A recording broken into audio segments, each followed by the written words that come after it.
Good morning friends. मैं चंद्रशेखर मलिक आपका स्वागत करता हूं मेरे यूट्यूब चैनल पर @चंद्रा मल्लिक 8052 पर। ठीक है, हम लोग नरेशन पढ़ रहे थे। नरेशन में हमने क्या क्या पढ़ा, नरेशन के बारे में पढ़ा। नरेशन कितने तरीके से बनाया जाता है, कितने तरीके से किस किस कॉन्सिक्वेंसेस से क्वेश्चंस आते हैं। नरेशन का हमने कहाँ तक पढ़ा था, नरेशन को हमने पढ़ा था अफर्मेटिव, नेगेटिव, इंट्रोगेटिव, और इंट्रोगेटिव में ही हमने आपको डबल इंट्रोगेटिव भी बता दिया था। उसके बाद आइए हम अपने नेक्स्ट स्टेप पे आते हैं नरेशन के, जो कि है एक्सक्लेमेटरी। एक्सक्लेमेटरी नरेशन यानी कि एक्सक्लेमेशन वाला। ठीक है, एक्सक्लेमेटरी का मतलब होता क्या है? एक्सक्लेमेटरी का मतलब होता है एक्सप्रेशन। अब ये एक्सप्रेशन का मतलब क्या होता है? जब भी हम मूवी देखने जाते हैं तो हमको किसी भी हीरो का एक्टिंग अच्छा लगता है। कोई भी हीरो एक्टिंग करता है तो उनका किरदार, वो जो काम करते हैं, उनका चेहरा बता देता है कि वो कितना अच्छा उस किरदार को निभा रहे होते हैं, है ना? ओके, तो इसी को कहते हैं एक्सप्रेशन।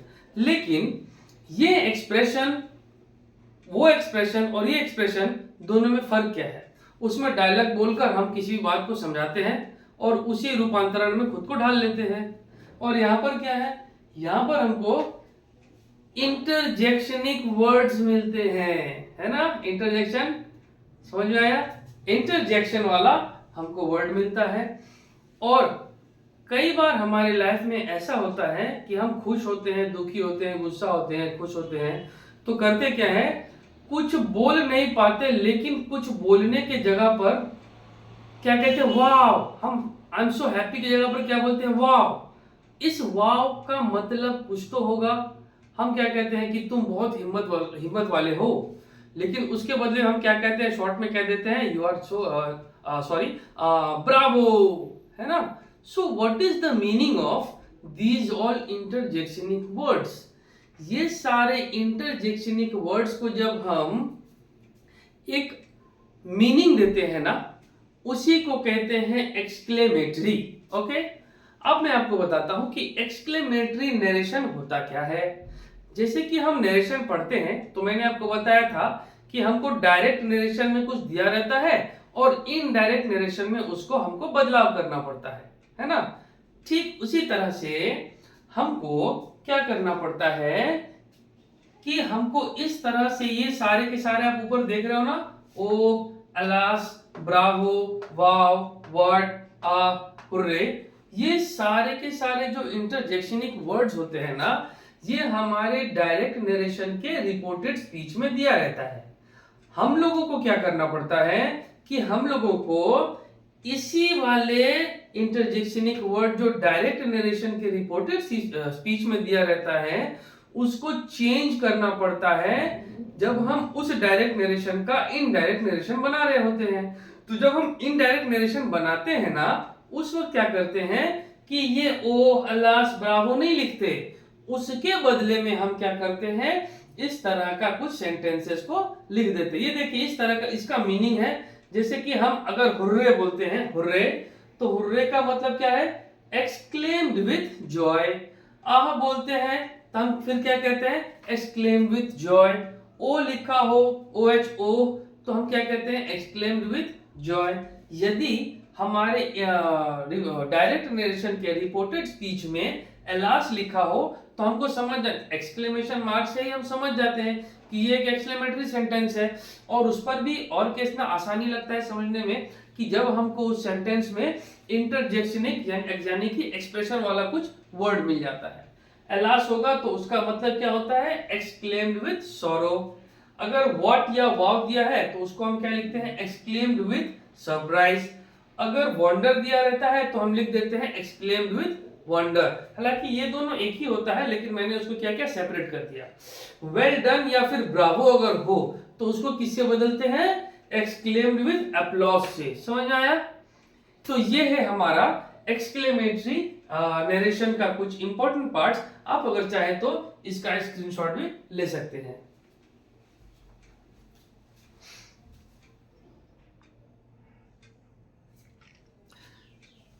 Thank you. अब मैं आपको क्या करूंगा, अब मैं आपको ये एक्सक्लेमेटरी नरेशन, दो एग्जांपल बताऊंगा और आपको समझ में आ जाएगा कि एक्सक्लेमेटरी नरेशन जो है ना वो होता क्या है। ठीक है, अभी अब हम लोग क्या समझे, क्या सीखे कि एक्सक्लेमेटरी नरेशन का मतलब ये होता है कि जब हमारे डायरेक्ट नरेशन के रिपोर्टेड स्पीच में इस तरह के सेंटेंसेस, तो जब हमारे डायरेक्ट नरेशन के रिपोर्टेड स्पीच में जब इस तरह के हमको कुछ वर्ड्स मिलेंगे, ठीक है, उन वर्ड्स को फिर हम इनडायरेक्ट स्पीच में रिपोर्टेड स्पीच वाले जगह ही पर इन सब चीजों से बदलते हैं। Exclaim with Joy, exclaim with sorrow, exclaim with surprise, exclaim with wonder, exclaim with applause. इसी को कहता है क्या, एक्सक्लेमेटरी नरेशन। ओके, चलिए मैं आपको एक मीनिंग बताऊंगा ना, आपको समझ में आ जाएगा। ऐसा मीनिंग बताऊंगा जो कि यूनिवर्सल है, वो सबको मतलब मैक्सिमम टीचर्स उसको समझाते हैं ताकि उसको देखते ही स्टूडेंट्स को पूरा का पूरा कॉन्सेप्ट समझ में आ जाता है। आइए मैं आपको एक सॉरी एग्जांपल बताता हूं।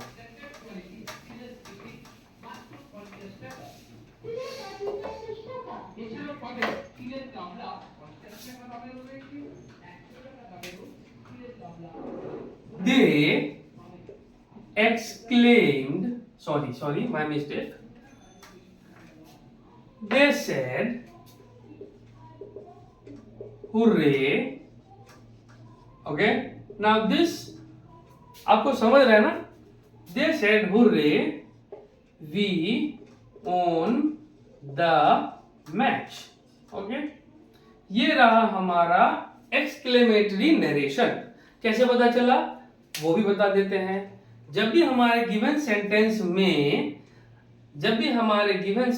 में कोई इंटरजेक्शनिक वर्ड, और अगर आप इंटरजेक्शनिक वर्ड नहीं पहचान पा रहे हो तो आप देखोगे वैसे वर्ड जिसके बगल में ये एक्सक्लेमेशन मार्क, अब एक्सक्लेमेशन मार्क भी क्या होता है वो भी आपको अगर नहीं पता है तो मैं और भी इजी कर देता हूं। उल्टा आई, ये सीधा आई है, इसी को उल्टा कर दीजिए तो क्या हो जाएगा, ये बन जाता है एक्सक्लेमेशन मार्क। यानी कि कोई भी गिवन सेंटेंस में एक्सक्लेमेशन मार्क वाला कोई भी वर्ड हो या इंटरजेक्शनिक वाला कोई भी वर्ड हो तो हम क्या समझते हैं कि वो एक एक्सक्लेमेटरी नरेशन है। आपको समझ में आया? ओके, तो अभी हमने क्या कहा था कि जब हमारे गिवन सेंटेंस में डायरेक्ट नरेशन के रिपोर्टेड स्पीच, ये क्या है, रिपोर्टिंग वर्ब, ये क्या है, रिपोर्टेड स्पीच। कैसे? क्योंकि हमने क्या सीखा था शुरुआती वाले मेरे स्टार्टिंग वाले वीडियो में देखेंगे क्या सीखा था कि कॉमा के इस तरफ वाला जो होता है, यानी कि वो सेंटेंस, वो स्टेटमेंट जो कॉमा से पहले आ जाए उसको हम कहते हैं रिपोर्टिंग वर्ब, और वो सेंटेंस सॉरी जो कॉमा के बाद आते हैं और इन्वर्टेड कॉमा के अंदर रहते हैं उनको हम कहते हैं रिपोर्टेड स्पीच। समझ में आया? ओके, नाउ अभी एक्सक्लेमेटरी नरेशन के लिए मैंने क्या कहा, जब हमारे डायरेक्ट नरेशन में डायरेक्ट नरेशन के रिपोर्टेड स्पीच में इंटरजेक्शनिक वर्ड मिलता है उसको हम इनडायरेक्ट में बदलते हैं, तो रिपोर्टेड स्पीच में उसका मीनिंग लिखकर और वैसा नरेशन बना देते हैं।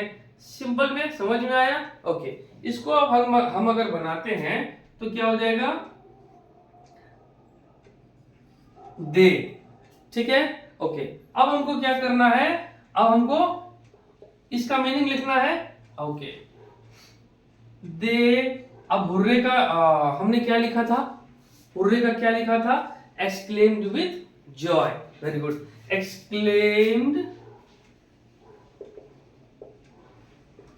With Joy.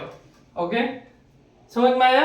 ये हुर्रे का जो मीनिंग था उसको हमने क्या कर दिया, उसका मीनिंग इनडायरेक्ट नरेशन में उतार दिया।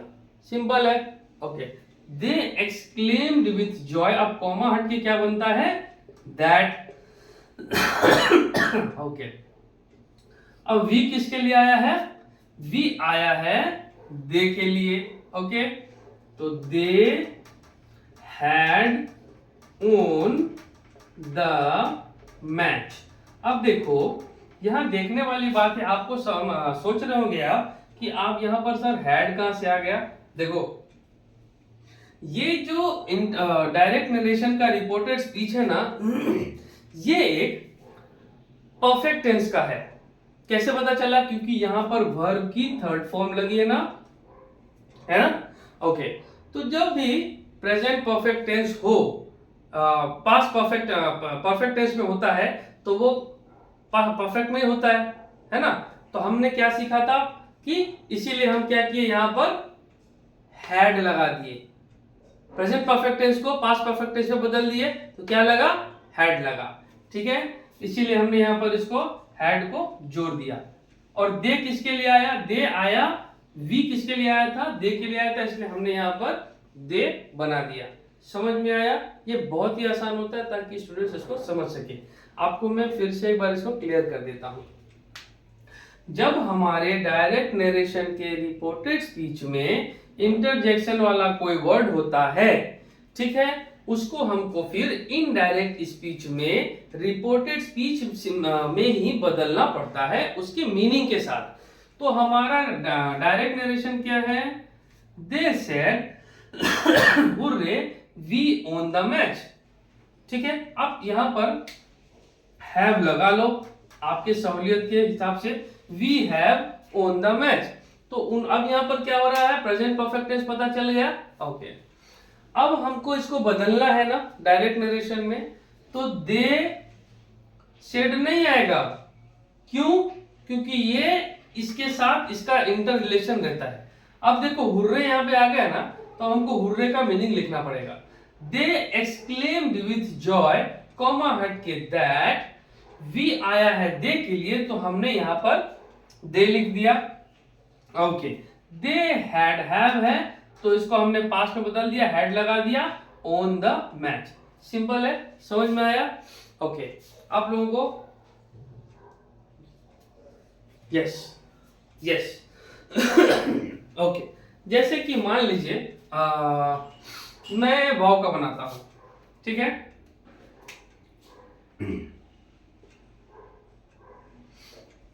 Anita said wow. Anita said wow. She has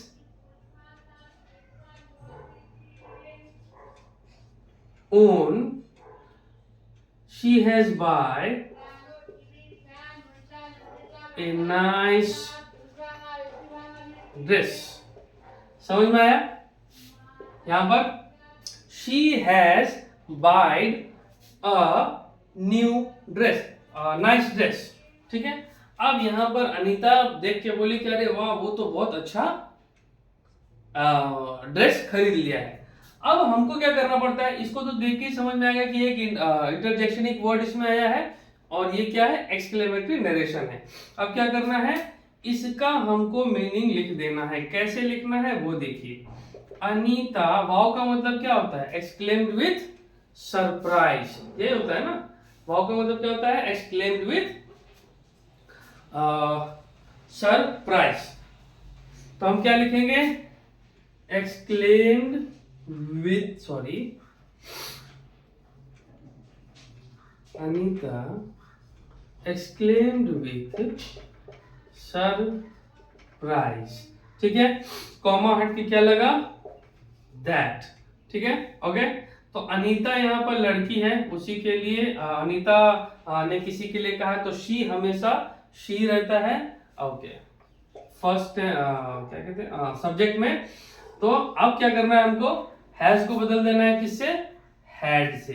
she had, और बाइट जो है ना, ये हमेशा वर्ब का थर्ड फॉर्म ही है, तो क्या हो जाएगा? शी हैड बाइट, या फिर आप बॉट लिख सकते हैं, बॉट ए नाइस ड्रेस।